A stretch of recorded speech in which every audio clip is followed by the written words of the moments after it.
في بعض الأخوة كثر علي غزة غزة، إيش قلت؟ أنا ما قلت ولا كلمة، أنا ما قلت ولا كلمة في غزة.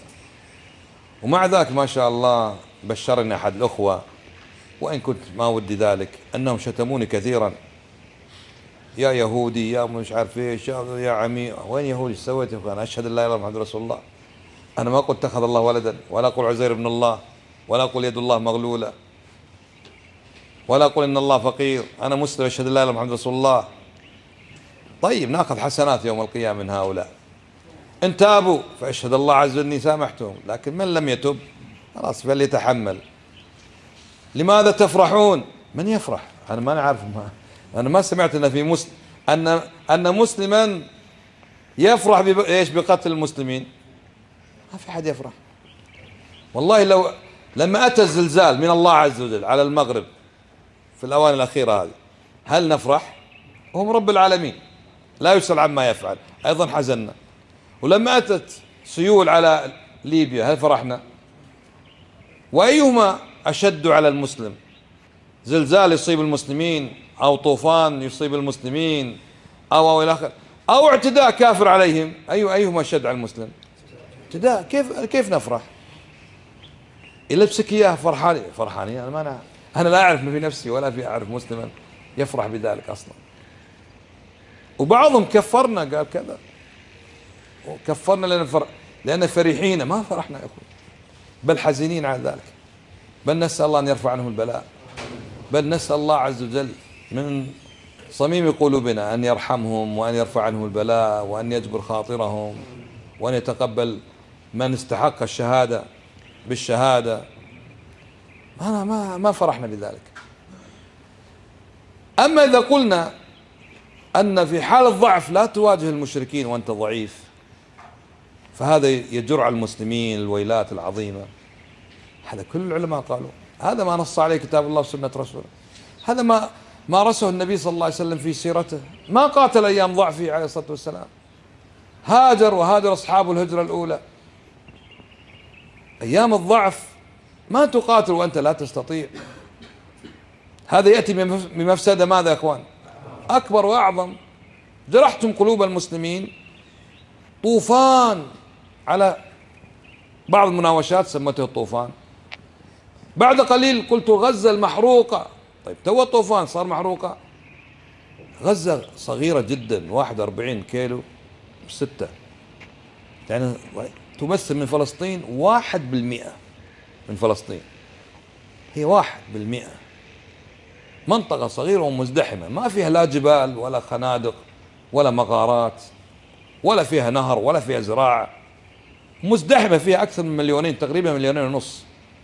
لما أنت غير قادر على مواجهة هؤلاء اللي عندهم ما عندهم من الأسلحة، ثم تجر الويلات على المسلمين، تجرح المسلمين وتجرحهم. إذا قلنا لا تفعل هذا الفعل، معناه نحن فرحنا؟ ما هو وقت الكلام. طيب إيش يعني؟ هل أننا تكلمنا احنا فزدنا في جراحاتهم؟ حرضنا اليهود عليهم؟ اليهود ما يدرون عنا ولا ندري عنهم، سواء قلنا الفعل خطأ ولا صواب. ما استأذنونا ولا يستأذنونا ولا يعترفون بنا ولا نعترف بهم. نحن هنا كفرت إخوانك، وصفتهم بأنهم فرحوا بذلك، وأنهم ما عندهم ولاء، وأنهم ارتدوا بذلك، وأنهم يهود. أين تذهب أنت وإياه؟ لا يجوز الكلام هذا.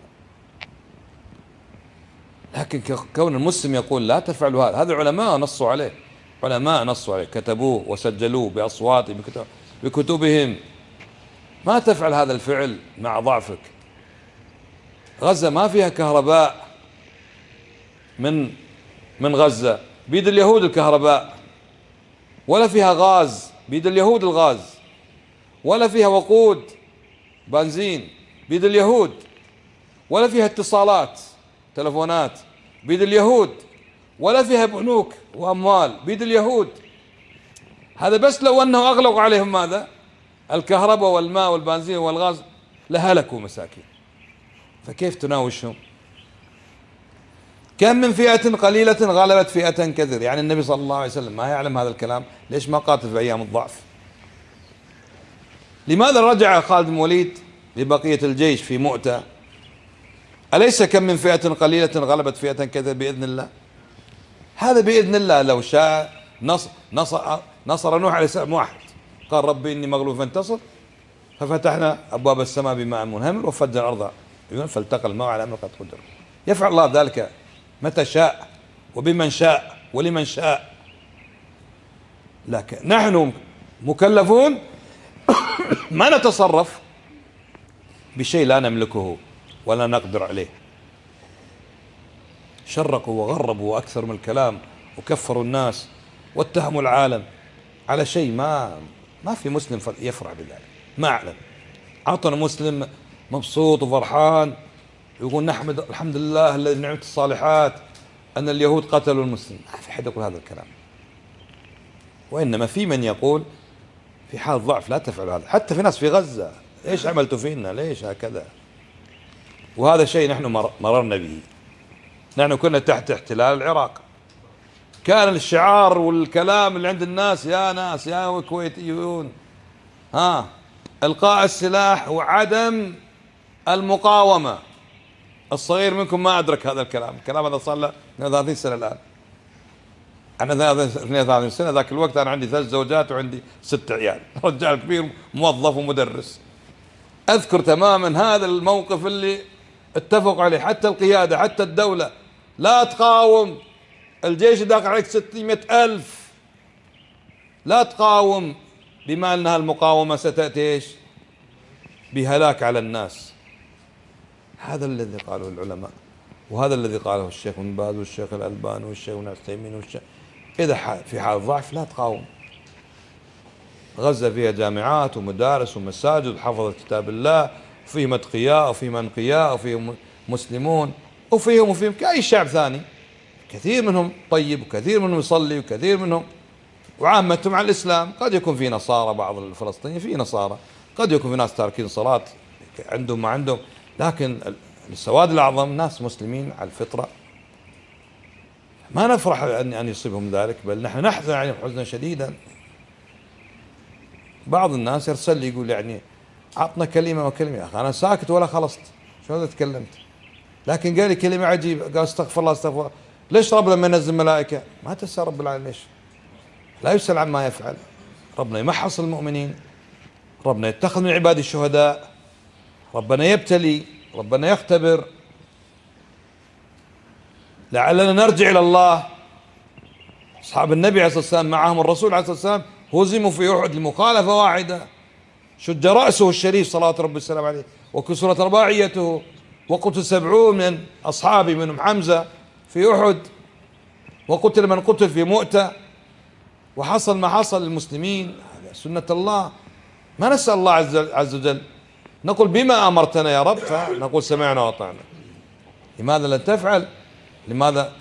عجيب. هذا كلام اليهود اللي يقول ايش؟ أرنا الله جهرة، كلمنا. لماذا لا يكلمنا الله؟ كيف أنت تملي على الله عز وجل تريد أن يكلمك وأن تراه؟ هذا ما يجوز يقول المسلم. لكن ما ذكر الله في كتابه أن ما أصابتكم من مصيبة بما كسبت أيديكم.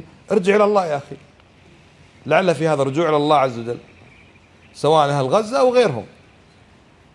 ندعو ندعو ندعو، الدعاء عبادة، أنت مش خسران، أنت لم تخسر شيء إذا دعيت الله، إذا دعوت الله عز وجل. فهذا لا بد أن نفهمه جيدا. أعيد وأكرر، لم نفرح ولن نفرح بقتل المسلمين ولا تسلط اليهود عليهم، وليتق الله عز وجل الذي يتهمنا بذلك. لا يجوز أن تتهم مسلما أنه فرح بمقتل ايش؟ المسلمين، بمقتل أهل غزة، ما نفرح بذلك. لكن نعاتب من يتحرش، هاي كلمة لغة عربية، يتحرش بعدو هو لا يطيقه، فيأتي ايش؟ بالويلات على الضعفاء، فيكسر قلوبنا وقلوب المسلمين. وشوف هؤلاء كم واحد ماخذ منهم أنت، يمكن يعملوا لك يا طعم حتى تذهب، حتى يستدرجونك ثم يضربوك هذه الضربة. ما عاد عندهم الآن، يعني كان في السابق يقول العمارة فلانية راح نقصفها، اخرجوا العمارة هذه عليها الشبهة راح نقصفها حتى يخرج الناس. الآن لا، يرمي الصاروخ هكذا اليهودي أينما يقع، أينما يقع. حرقوا الناس حرق، يعني في خطط لتخلية غزة، لإخلائها من أهلها، نفرح بذلك؟ لا والله ما نفرح، لكن نقول إنا لله وإنا إليه راجعون. اللهم اجرنا في مصيبتنا واخلفنا خيرا منها. وصلى الله وسلم وبارك على محمد وعلى آله وصحبه أجمعين.